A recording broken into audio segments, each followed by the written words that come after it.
15 were analyzed by Indian Express, a leading English newspaper, which revealed key themes and shifts in the narrative of the Modi government, which is looking to return to power for the third term. Narendra Modi जिंदाबाद। कांग्रेस पर मुस्लिम लीगियों और माओवादियों ने कब्जा कर लिया है। ऐसे हाथ पछाड़ के बोल रहे हैं मुसलमानों को आरक्षण मिलना चाहिए।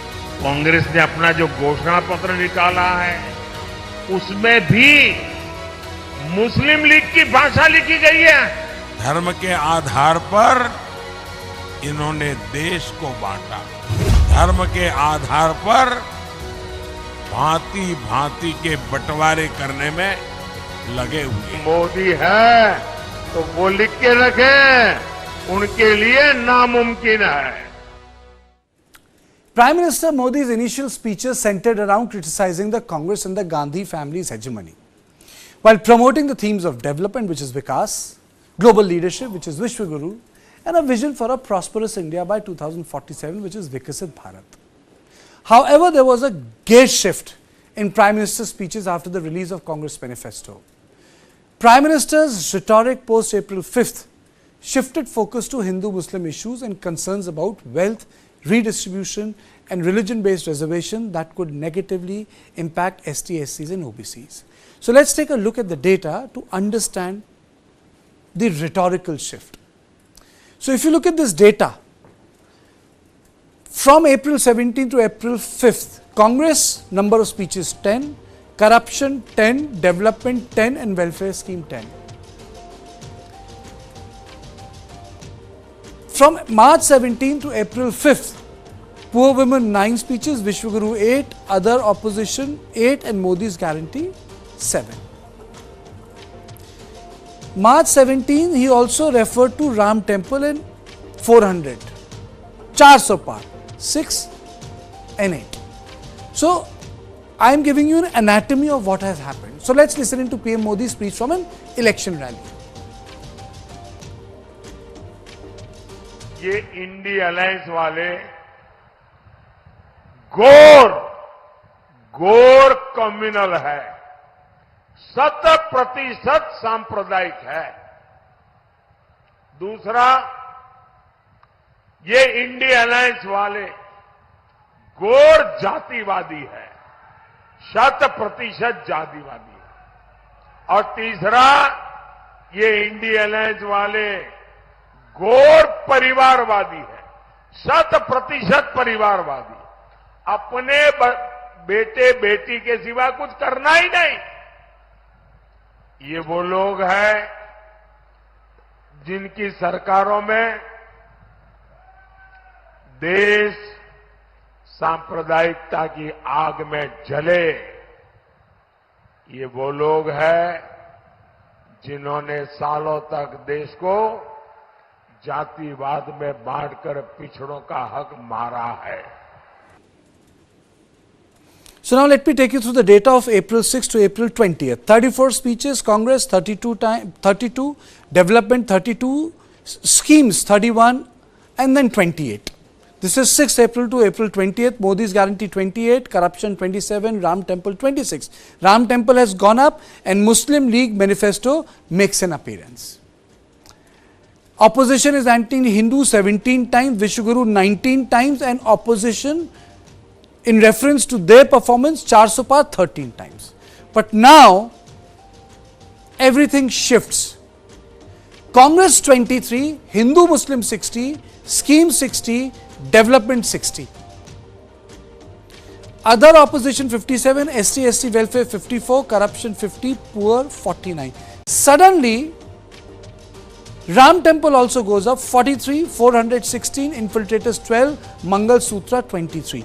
So it's infiltrator, Mangal Sutra, Ram Temple and Hindu Muslim.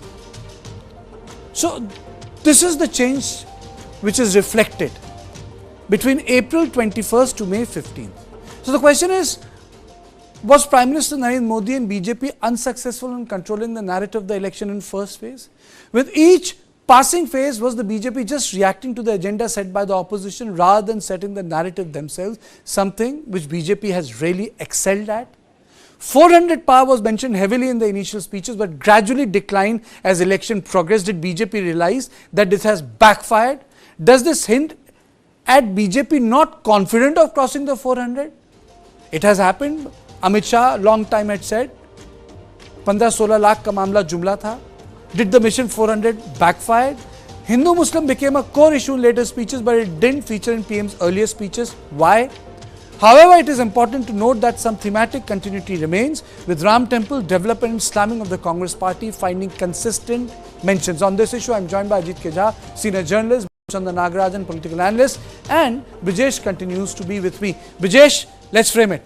Well, I think, what happened is that in the first speech, or in the first phase of voting was done, BJP was taken aback by the lesser number of votes which has been polled, and I think that is when the party realized that it has to galvanize and make sure that their cadres reach to the booth, and also issues which appeal to the core base of their hardcore cadres. And that is the reason why you see, from the second phase to the third phase, there came a tectonic shift. Tectonic shift, I would say, that in the sense that, you're talking about development, you're talking about how Congress is a corrupt party, Congress only works for the family and all, to Congress, but majorly, concentrating on Hindu and Muslim issues, especially targeting, which started by targeting Congress's manifesto, is a manifesto of Muslim League. I think from there it started, and the Prime Minister has not looked back from that till this date, and where Muslim becomes the leitmotif of his attack and his speech. It feels, that the strategy in the BJP would be that it makes their core cadre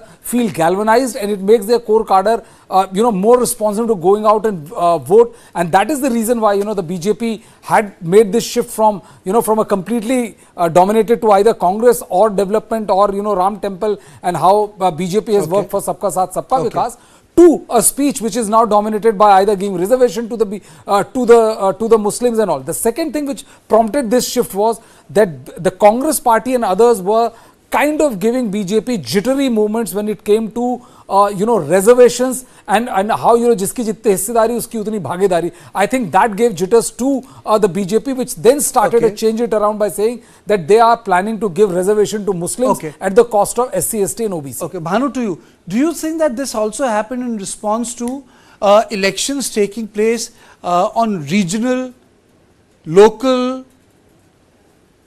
or certain issues which were confined to the West, like Rajasthan, North Karnataka, or South Tamil Nadu, something which is very specific to coastal Karnataka, like Lord Jagannath controversy, which Sambit Patra has created today? It's because of that all these things happen? Karthikeya, there are usually three major phases in a political campaign. The first phase is usually an attack phase or a negative phase. The second phase is a problem solution phase, where a party will say, these are the problems, this is the solution I'm offering. The last phase is usually a positive phase, where the party talks about the leader and what the party has to offer, etc. Right? This is usually very apparent in well-run opposition campaigns. 2014 is a classic case of this. In the current Congress campaign, they are still stuck in the negative phase of why not Modi, and they have not gone to the other two phases. Just a brief introduction. But if you look at the BJP's campaign, it has all the three elements combined together in various proportions running throughout the campaign. On top of it is the Congress, the opposition, the negative phase of it.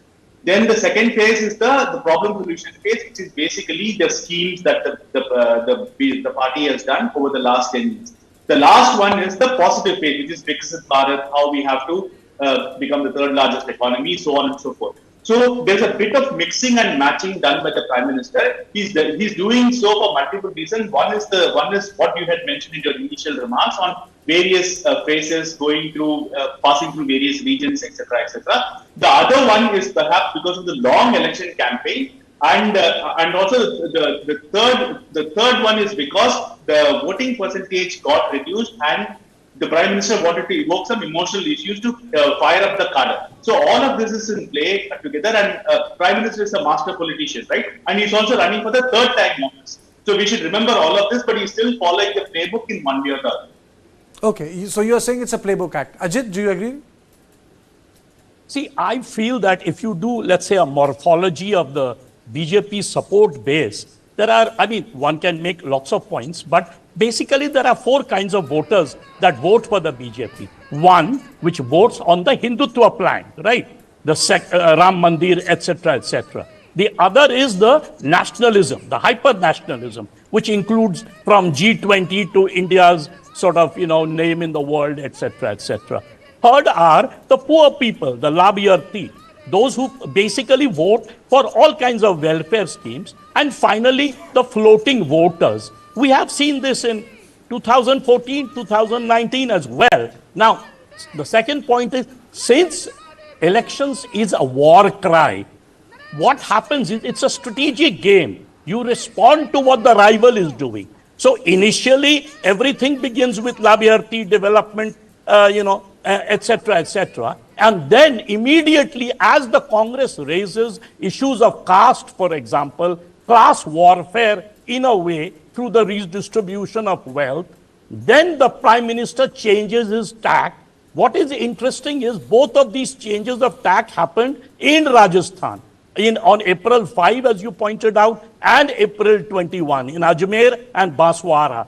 And that's because Rajasthan was facing extreme competition. I mean, last two times the BJP had swept Rajasthan. This time it seemed there was a massive competition there. So Prime Minister changed his tack and started with calling the Congress manifesto as the Muslim League. And from on April 21, he talked about the Ghuspaitis, which is very near the border with Pakistan, right?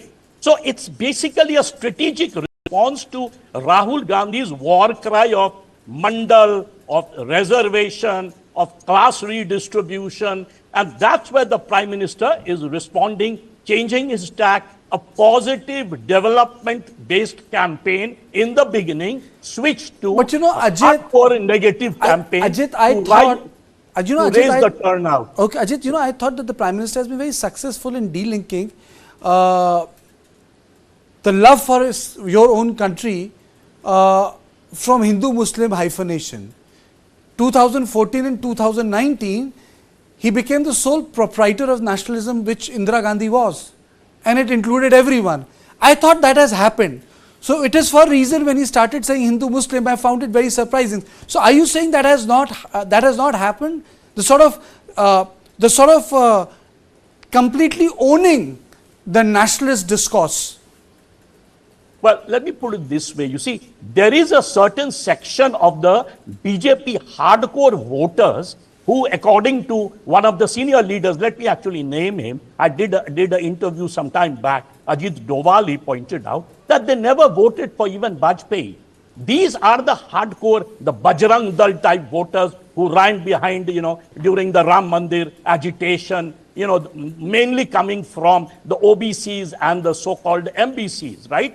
They were behind the Ram Mandir agitation, if you remember. Now, these are the voters, unless you bring up this issue of Hindu versus Muslim and you make it a clear stand that you are attacking the minority, they will not come out and vote. And that's what was happening if you notice the first two phases, where the turnout, first phase especially, where the turnout was very low. So the Prime Minister's speech changed basically to bring them out. I mean, in short, I wanted to tell you that, see, even forget the Muslim voters, even among the Hindus, only 38% voters vote for the BJP. So basically, they want to bring out the hardcore Hindu voters who are normally, doesn't come out in a normal election. They came out in 2014, 2019 in a major way because there was a tsunami, as we all agreed. But in this election, it was very different. Suddenly, from a so-called tsunami election, it was turning into basically a simple normal election where only issues of unemployment, inflation, development issues were coming to the fore. Therefore, the change in the tack. Negative campaign, as we have seen even in American elections, brings up turnout level. Basically, you target your rival.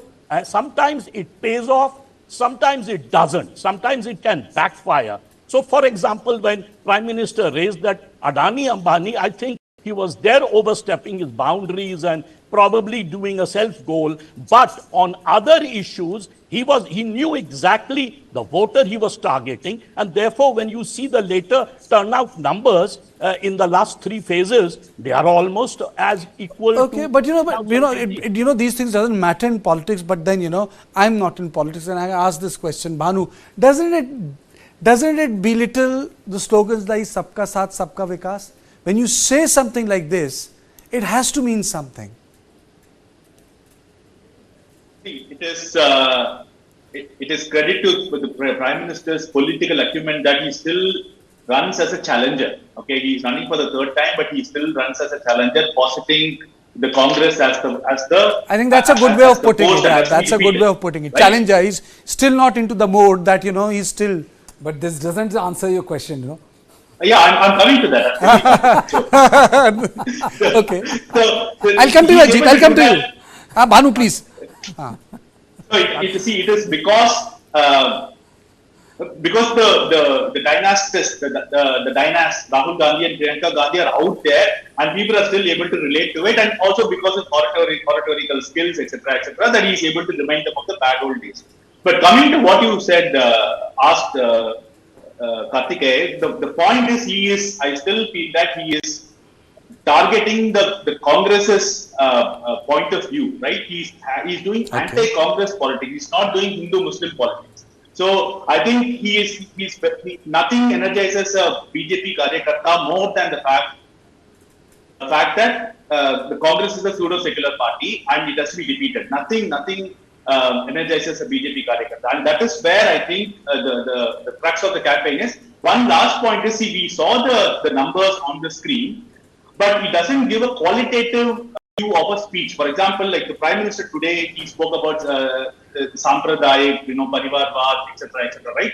But in the majority of the speech today also, he spoke about development. Okay, so I think, we picked few things for the sake of headlines, but I think usually these are wholesome speeches if you look at the whole of the speech together. Fair enough. Ajit, 30 seconds. I'm really falling short of time. Yeah, the main point I wanted to make is we should remember, when he's the Prime Minister of India, he does governance, he does Sabka Saath, Sabka Vikas. When he's campaigning, he's no more the Prime Minister. What is he? He's actually fighting for his party. He's maximizing votes and seats. He's a politician, and that's a war rhetoric. And therefore, let's not judge his campaign speeches along with his development program. There is a clear distinction, and that I think the Prime Minister is aware of, but us liberal analysts, we forget sometimes. We fudge the two and say, but ye to sabka saath, sabka vikas. Of course he does it. Look at each of the programs. There was no distinction made between Hindu or Muslim among the Labhyarthi programs, for example. But then, it raises a very big question. I agree with when Ajit says that liberal overanalyze it. But then the only and the most important question comes out. Who is the real Prime Minister? Or who is the real Narendra Modi we should trust? Narendra Modi, the person who runs election and campaigns and wins power? Very well. Or Narendra Modi, the Prime Minister? Very well, very well. But thank you, Ajit. Thank you, Bhanu, for joining me. I know it was a short debate, but very sharp and precise answer. Thank you, Brijesh, but you don't go away because it's time for On Point 4. And it is Manipur's sacred Thangjing Hill renamed as the Kuki Army Camp. CM Biren Singh takes swift action.